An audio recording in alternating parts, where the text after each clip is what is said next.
আসসালামু আলাইকুম। দারুণ মজার একটি নাস্তা তৈরি করব। তার জন্য 4টি সিদ্ধ আলু নিয়েছি। দিয়ে দিলাম ধনিয়া গুঁড়া, গরম মশলার গুঁড়া, ভাজা গোলমরিচের গুঁড়া, 1 প্যাকেট ম্যাগি মশলা, স্বাদমতো লবণ, চিলি ফ্লেক্স দিয়ে এই সবগুলো উপকরণ খুব ভালোভাবে মিশিয়ে নিলাম। এখানে আমি পাউরুটিগুলোকে গোল করে কেটে নিয়েছি। এবার আমি একটি ব্যাটার তৈরি করব। দিয়ে দিলাম 1 কাপ পরিমাণ ময়দা, আস্ত জিরা, মরিচ গুঁড়া, সামান্য একটু লবণ এবং পানিটা দিয়ে আমি পাতলা একটি ব্যাটার তৈরি করে নেব। তো আমি এরকম পাতলা একটি ব্যাটার তৈরি করে নিলাম।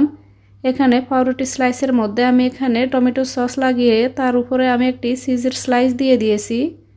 এবার আমি উপর থেকে এখানে আলুর যে মিশ্রণটা তৈরি করেছি সেটা লাগিয়ে দিলাম।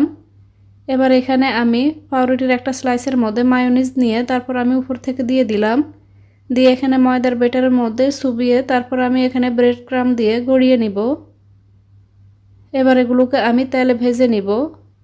চুলার আঁচ মিডিয়ামে রেখে তেলের মধ্যে আমি এগুলোকে ভেজে নিব। শুধুমাত্র পাউরুটি আর আলু দিয়ে আপনারা খুব সহজে মুসমুসে এই নাস্তা রেসিপিটি তৈরি করতে পারবেন। রেসিপিটি ভালো লাগলে প্লিজ চ্যানেলটি সাবস্ক্রাইব করুন।